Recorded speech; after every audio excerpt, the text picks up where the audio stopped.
السلام علیکم ورحمۃ اللہ وبرکاتہ۔ انسان کے پاس جو سب سے قیمتی چیز ہوتی ہے وہ اس کی اولاد ہوتی ہے۔ اس کے پاس جو اولاد ہے، جو اللہ تعالیٰ کا تحفہ اولاد کی شکل میں، یہ سب سے بڑا تحفہ اور انعام ہوتا ہے انسان کے لیے۔ اولاد چاہے یعنی کہ لڑکے کی شکل میں ہو یا لڑکی ہو، دونوں کی دونوں اللہ تعالیٰ کی بہت بڑی نعمت ہوتی ہے۔ اور یقیناً آپ ان سے پوچھیں جن کے پاس اولاد ہی نہیں ہے، ان سے پوچھیں کہ اولاد کی کیا اہمیت ہوتی ہے۔ تو اللہ تعالیٰ کی یہ بہت بڑی دولت ہے، اور اللہ تعالیٰ کا ایک نظام ہے، وہ جسے چاہتا ہے لڑکا دیتا ہے، جسے چاہتا ہے لڑکی دیتا ہے، کسی کو دونوں دیتا ہے، کسی کو دونوں ہی نہیں دیتا۔ تو اللہ تعالیٰ کی قدرت ہے، اور اس کی قدرت کے سامنے کسی کی طاقت نہیں ہے۔ لیکن چونکہ پھر بھی بہت سارے ہمارے بھائیوں کی خواہش رہتی ہے کہ جی کوئی ایسا وظیفہ ہو جس سے یعنی کہ کوئی ایسی دعا ہو، کوئی ایسا عمل ہو کہ اللہ تعالیٰ ہمیں نرینہ اولاد عطا فرما دے۔ تو یہ خواہش کوئی بری خواہش نہیں ہے، اچھی چیز ہے، اچھی خواہش ہے۔ ہر انسان چاہتا ہے کہ نرینہ اولاد ہو، لڑکا ہو، تو اس سے ہمارا خاندان چلے، ہماری نسل چلے۔ اس لیے کہ جو لڑکی ہوتی ہیں وہ بیچاری دوسرے پرائے گھر کی ہو جاتی ہیں، وہ دوسری جگہ چلی جاتی ہیں۔ تو یہ خواہش کرنا کوئی بری نہیں ہے، شریعت کے خلاف نہیں ہے، اور وظیفے کے ذریعے سے اللہ تعالیٰ سے نرینہ اولاد کو طلب کرنا یہ کوئی بری بات نہیں ہے، یہ اللہ تعالیٰ سے مانگ نہیں ہے۔ جیسے ہم بہت ساری چیزیں اللہ تعالیٰ سے مانگتے ہیں، تو یہ تو ایک بہت زبردست اور عالی چیز ہے ہماری زندگی کے لیے۔ تو انشاءاللہ آج میں 2 وظیفے آپ کو بتلاؤں گا۔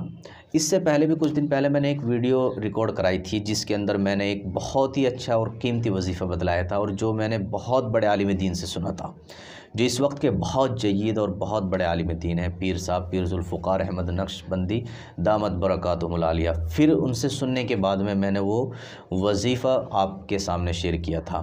اگر آپ نے وہ ویڈیو نہیں دیکھی ہے تو اس کی لنک میں نے ڈسکرپشن میں دے دی ہے، آپ وہ ویڈیو ضرور دیکھ لیں، اس لیے کہ اس کے اندر جو وظیفہ میں نے بتلایا وہ بہت ہی اچھا وظیفہ ہے۔ اور 2 وظیفے انشاءاللہ آج میں آپ کو بتلا رہا ہوں۔ تو یہ 3 وظیفہ ہو جائیں گے۔ اگر آپ چاہیں تو تینوں کے تینوں یہ کر لیں، اور اگر آپ چاہیں ان میں سے 2 کر لیں یا 1 کر لیں، تو جیسے بھی آپ کو آسانی ہو اسی طریقے سے آپ کر سکتے ہیں۔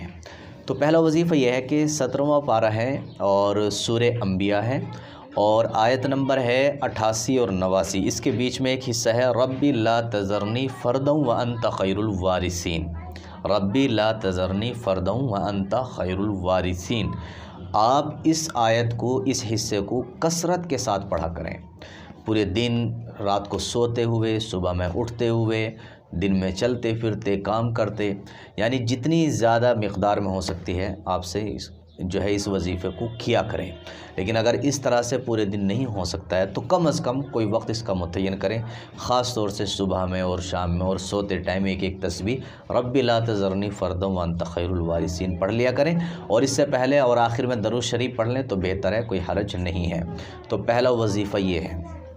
دوسرا وظیفہ یہ ہے اس کے لیے، نرینہ اولاد کے لیے اور لڑکے کی پیدائش کے لیے، کہ شروع میں 3 مرتبہ درود شریف پڑھیں، اللہم صلی اللہم بارک، یا جو بھی درود آپ کی یاد ہو 3 مرتبہ پڑھیں، اور اس کے بعد یا اولو اس کی ایک تسبیح پڑھیں۔ اول یہ اللہ کا صفتی نام ہے، تو یا اولو یہ تسبیح صبح میں، یعنی پہلے درود شریف 3 مرتبہ پڑھنی ہے، جو بھی درود شریف آپ کو یاد ہو، اور بہتر درود شریف جو ہوتی ہے وہ اللہم صلی اور اللہم بارک جو ہم نماز میں پڑھتے ہیں وہ ہوتی ہے، یہ پڑھ لیں۔